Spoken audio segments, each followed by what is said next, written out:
सबको जय मसीह की। आज के वचन का विषय है परमेश्वर को भूल जाना।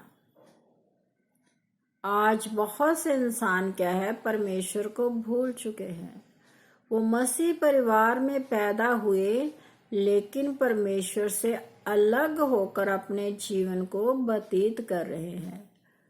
यहोवा परमेश्वर को इस बात का बड़ा दुख हुआ। हम वचन में पढ़कर आपको सुनाएंगे कि जब इंसान ऐसे ऐसे कार्य करते हैं तो परमेश्वर के मन को भी दुख होता है। ये नहीं कि हमारे ही मन को दुख होता है, हम ही परेशानी में पड़ते हैं, लेकिन परमेश्वर जिसने हमें पैदा किया है, हमारे कार्यों के कारण उसे भी दुख होता है। वो बहुत बार अपने नबियों के द्वारा हमें वचन के द्वारा शिक्षा देता है, लेकिन हम उसके वचन को सुनकर एक कान से सुनकर दूसरे कान से निकाल देते हैं। परमेश्वर के वचनों की तरफ हम ध्यान ही नहीं देते कि वो हमसे क्या कहना चाहता है। तो इसे हम देख लेते हैं पहले वचन में कि यहोवा परमेश्वर हम इंसानों से क्या कहता है। तो इसे हम देखते हैं। यिर्मयाह नबी की ये पुस्तक है, उसका 2 अध्याय है और उसकी 32 आयत से हम शुरू करते हैं। कुछ आयतें हम आपको पढ़कर सुनाएंगे कि इंसान परमेश्वर को भूल चुका है। वहां लिखा है, क्या कुमारी अपने श्रृंगार या दुल्हन अपनी सजावट भूल सकती है? तो भी मेरी प्रजा ने युगों से मुझे भुला दिया है।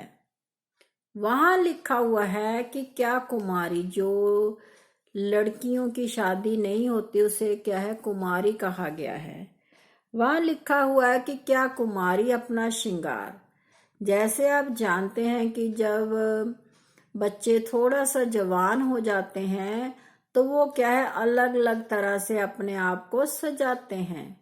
और जो ब्याही हुई औरत होती है वो भी बहुत अच्छा श्रृंगार करती है। वो भूलती नहीं है, हर रोज वो अपने आप को संवारती है, अच्छे अच्छे कपड़े पहनती है ताकि वो अपने पति को अच्छी लगे। और जो कुंवारी लड़कियां होती हैं उनके मन में भी यही इच्छा रहती है कि वो भी सबसे सुंदर दिखे, सबसे अच्छी दिखे, क्योंकि ये औरत के मन का एक स्वभाव है अपने आप को सुंदर दिखाना। क्योंकि हम परमेश्वर की दुल्हन हैं और दुल्हन की सजावट जो अपने पति के लिए करती है, हर एक औरत चाहती है कि वो सुंदर दिखे दूसरे से ज्यादा। लेकिन जब हम श्रृंगार करना नहीं भूलते, अपने आप को सुंदर दिखलाना नहीं भूलते, तो परमेश्वर यहोवा कहता है कि ये तुम करना नहीं भूलती, लेकिन मेरी प्रजा मुझे युगों से भूल चुकी है। आप जानते हैं कि लोग परमेश्वर को आज भूल चुके हैं। उनका जीवन क्या है, बड़े बड़े वो कार्य करते हैं, बिजनेस करते हैं, उसमें लगे रहते हैं। और लड़कियां फैशन में आजकल ज्यादा है, लड़के लड़कियां फोन पर ज्यादा है। और क्या करें कि परमेश्वर को याद ही नहीं करते। वो कहते तो है कि हम मसीह हैं, हम क्रिश्चियन हैं, लेकिन उनके कोई भी कार्य ऐसे नहीं हैं जो उन्हें अच्छे मसीह की गवाही दे सके कि ये बहन या बेटा या बेटी अच्छे मसीह हैं। इसलिए परमेश्वर ने कहा कि ये लोग मुझे युगों से भूल चुके हैं, अब मैं इनसे क्या करूं। तो आगे वचन में क्या लिखा हुआ है, मैंने तो तुझे उत्तम जाति की दाखलता और उत्तम बीज करके लगाया, फिर तू क्यों मेरे लिए जंगली दाखलता बन गई। यहाँ पर परमेश्वर का वचन हमें बता रहा है कि परमेश्वर ने तो हमें उत्तम से उत्तम रखा, उत्तम से उत्तम उसने क्या है हमें आशीषें दी है, और हमने क्या किया है आशीषें लेकर उसे क्या है भूल चुके हैं। हमारा ध्यान क्या है इधर उधर भटक रहा है, हमारा ध्यान क्या है परमेश्वर की ओर है ही नहीं। तो परमेश्वर को इस बात का बड़ा दुख हो रहा है कि मैंने अपनी प्रजा की रखवाली की, मैंने अपनी प्रजा को उत्तम से उत्तम सब कुछ दिया, तो फिर ये जंगली बीज कैसे बन गए? मैंने तो उन्हें अच्छा बीज करके उत्पन्न किया था, मैंने इसमें खाद डाली, इन्हें आशीषें दी, पानी दिया, सब कुछ किया परमेश्वर ने हमारे लिए। तो हम लोगों ने क्या किया कि जिसने हमें ये जीवन दिया, ये श्वास दी, ये बरकत आशीष दी, हमने क्या किया उसी को क्या हम भूल गए हैं, उसी की ओर हम ध्यान नहीं दे रहे हैं। हमारा ध्यान कहाँ हो गया है? संसारिक बातों में, संसारिक कार्यों में हम क्या है उलझ चुके हैं। और आगे लिखा है, चाहे तू अपने को सज्जी से धोए और बहुत सा साबन भी प्रयोग करे, तो भी तेरे अधर्म का धब्बा मेरे सामने बना रहेगा, प्रभु यहोवा की ये वाणी है। तो परमेश्वर कहता है चाहे तू किसी भी प्रकार से अच्छा साबुन प्रयोग करे, जैसे हम अपने शरीर को सजाने के लिए क्या है बहुत से साबुन प्रयोग करते हैं, शैम्पू वगैरह लगाते हैं या बहुत सी इतर वाली चीजों को प्रयोग करते हैं। परमेश्वर कहता है चाहे तू कुछ भी कर ले, तुम क्या करेगी, तुम मेरे लायक है ही नहीं, क्योंकि जब मेरा वचन तेरे अंदर नहीं है, वो पवित्रता जो प्रभु यीशु मसीह हम में चाहते हैं हम में नहीं है, तो हमारे शरीर की सजावट को वो नहीं देखेगा। जब हमारे मन क्या है पाप से भरे हुए हैं, तो वो हमारे शरीर की ओर क्यों ध्यान देगा? ये शरीर तो एक दिन मिट जाना है, इसने खाक हो जाना है, चाहे इसे आप दफना दो, चाहे आप इसे जला दो, तो क्या हो जाना, ये शरीर हमारा मिट जाना है। लेकिन हमारी आत्मा जिसको हमने अपवित्र कर दिया है इस संसार में रहते हुए, तो वो हमारी आत्मा भी क्या है मर जाएगी। फिर इस शरीर को सजाने का कोई मतलब ही नहीं रहेगा। जो शरीर एक दिन मिट जाना है, आप उसे ही सजाने में लगे हुए हो। दिन रात आप यही, बच्चों की रहती है, औरतों की, लड़कों की, लड़कियों की यही रहती है कि वो अपने आप को सुंदर दिखलाएं। आपका मन तो सुंदर नहीं है, आपकी आत्मा सुंदर नहीं है, आपकी आत्मा पवित्र नहीं है। जैसा प्रभु यीशु चाहता है कि मैं पवित्र हूं, तुम भी पवित्र बनो। पवित्र तो आप हो नहीं, आप धोखा देते हो, अपने माँ बाप को धोखा दे रहे हो आजकल के बच्चे, और अपने आप को भी धोखा दे रहे हैं। तो परमेश्वर कहता है मैं तेरे अधर्म की बातों को कैसे भूल जाऊं, कैसे तेरे पाप को मैं क्षमा कर दूं? क्योंकि जब हम प्रार्थना ही नहीं करते, सारा दिन हम करते क्या है, फोन पर लगे रहते हैं, यूं ही अपना टाइम वेस्ट कर रहे हैं। तो फिर परमेश्वर के पास, जब आपके पास परमेश्वर के लिए समय नहीं है, तो वो आपके लिए समय कैसे निकालेगा? आप, जब वचन में लिखा है कि परमेश्वर के निकट आओ, तो वो भी तुम्हारे निकट आएगा। जब आप खुद परमेश्वर के निकट आना ही नहीं चाहते, तो वो तुम्हारे निकट कैसे आ जाएगा? तो इसीलिए आगे लिखा है कि इंसान इतना वो चालाक है कि परमेश्वर को भी क्या है वाद विवाद करता है परमेश्वर के संग। वो अपने आप को अच्छा बनाता है और परमेश्वर को क्या है झूठा ठहरा देता है। तो आगे लिखा हुआ है, तू कैसे कह सकती है मैं अशुद्ध नहीं? जैसा हमने वचन में सुनाया, तो वचन हमें यिर्मयाह नबी के द्वारा दिया गया है तो वो हमें कह रहा है कि तू कैसे कह सकती है कि मैं अशुद्ध नहीं। कोई भी इंसान क्या है, अपने आप को अशुद्ध नहीं कहता, क्योंकि वचन में लिखा हुआ है कि मनुष्य का सारा चाल चलन अपनी दृष्टि में तो पवित्र होता है, परंतु यहोवा मनों को जांचता है। हम सब क्या कहते हैं कि मैंने तो कोई पाप नहीं किया, मैं तो पवित्र हूँ, मैं तो परमेश्वर पर भरोसा रखता हूँ, मैं परमेश्वर के घर में जाता हूँ, और क्या कहते हैं कि मैं अशुद्ध ही नहीं हूँ। यहाँ पर एक औरत की एग्जाम्पल दी गई है, क्योंकि हम सब क्या है, प्रभु यीशु मसीह की दुल्हन है।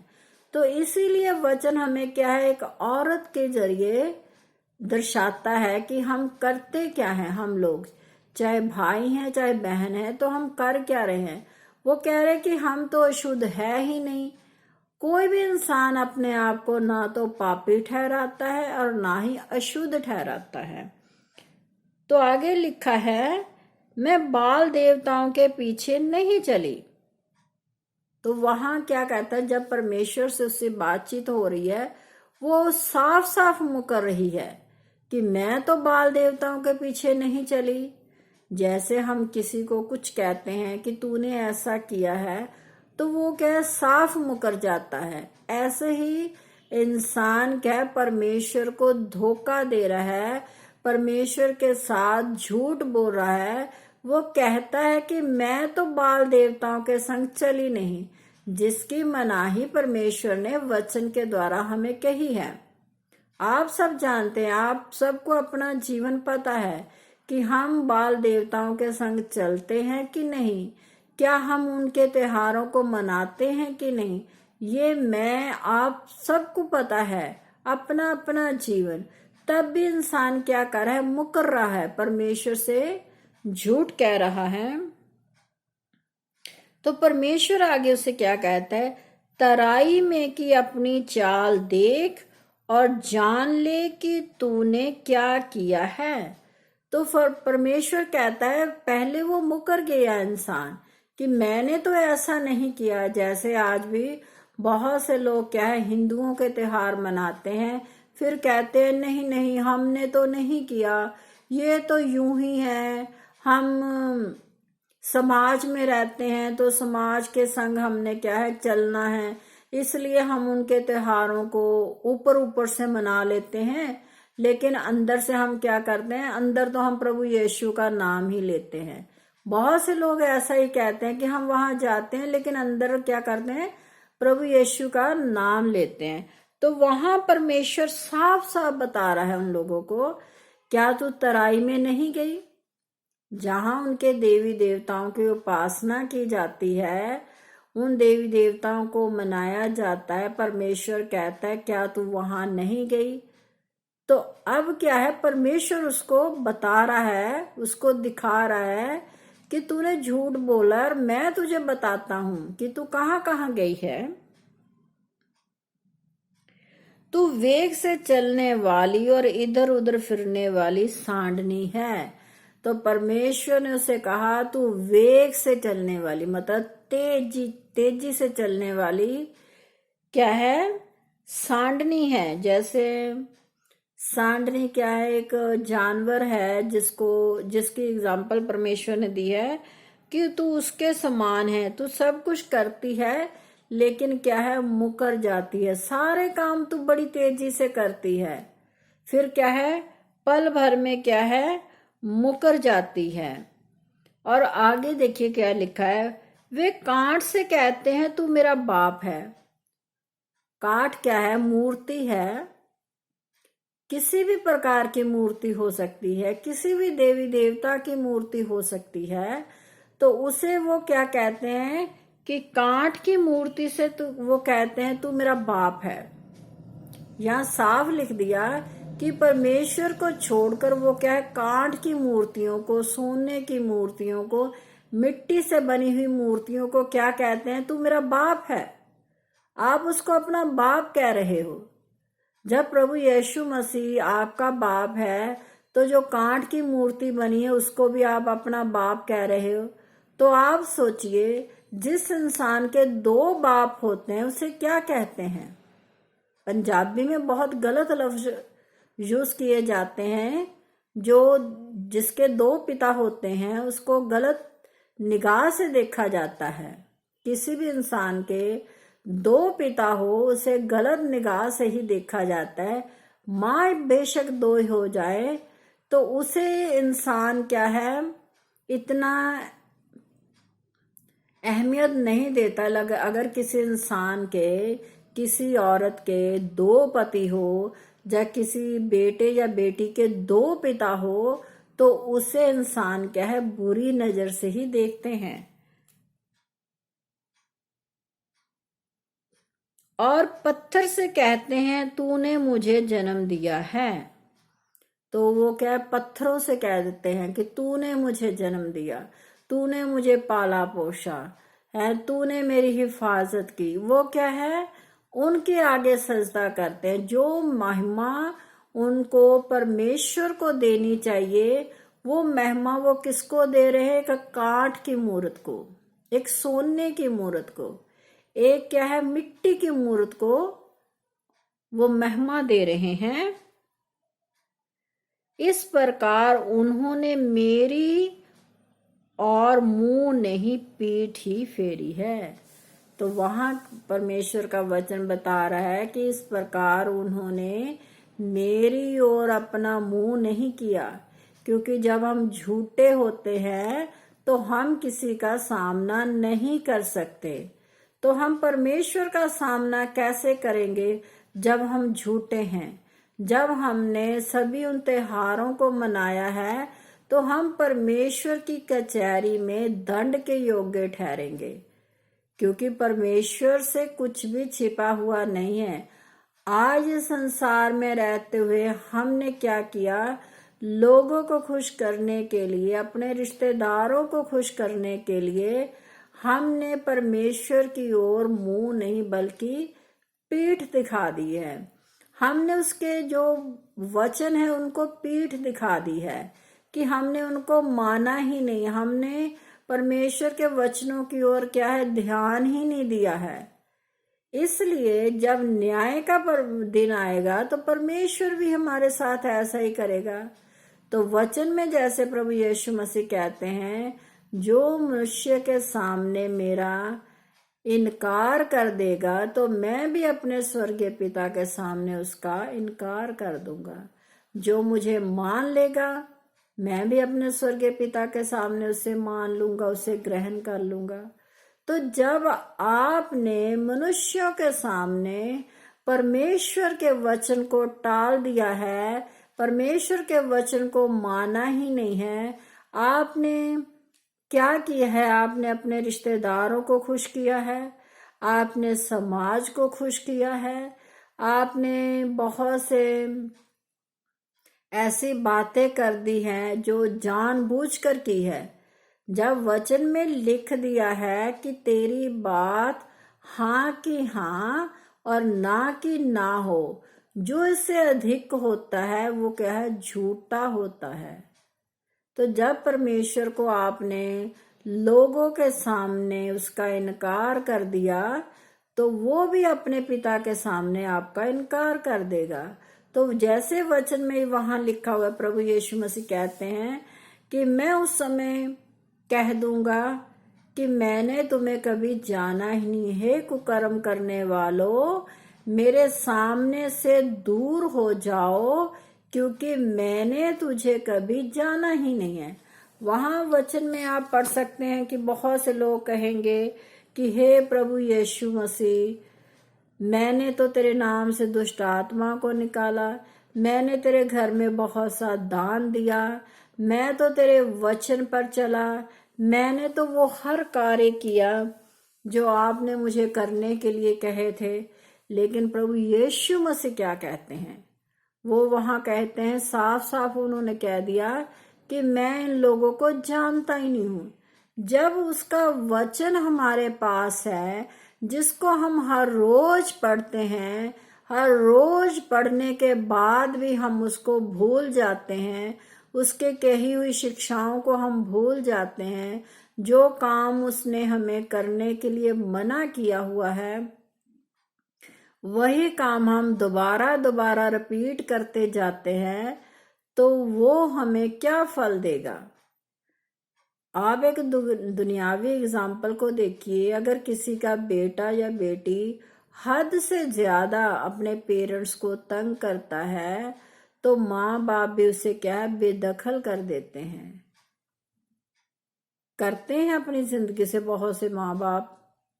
तो ऐसा ही है, जब परमेश्वर का वचन आपके पास है, आप उससे पूरा ही नहीं करते, आप लोगों को खुश कर रहे हो, अपने रिश्तेदारों को खुश कर रहे हो, परमेश्वर को आपने नाराज कर दिया है, तो न्याय के दिन वो भी आपको नरक में ही फेंकेगा, स्वर्ग में नहीं ले जाएगा।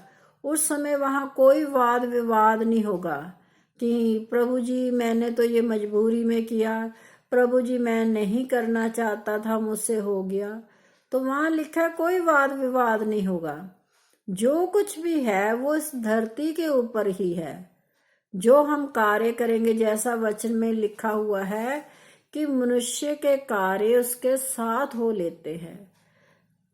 ये वचन वहां यूज किया जाता है जब किसी की मृत्यु हो जाती है, तो वचन वहां पढ़कर सुनाया जाता है कि जो भी कार्य इस धरती पर रहते हुए इंसान ने किए हैं, वो सब कार्य उसके साथ ही हो लेते हैं।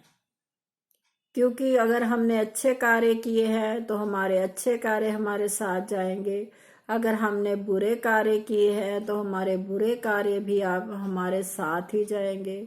अगर हमने परमेश्वर के वचन को तुच्छ जाना है, उसकी ओर ध्यान ही नहीं दिया, तो हम भी वहां तुच्छ जाने जाएंगे। वचन में लिखा हुआ, आप इसे पढ़ सकते हैं।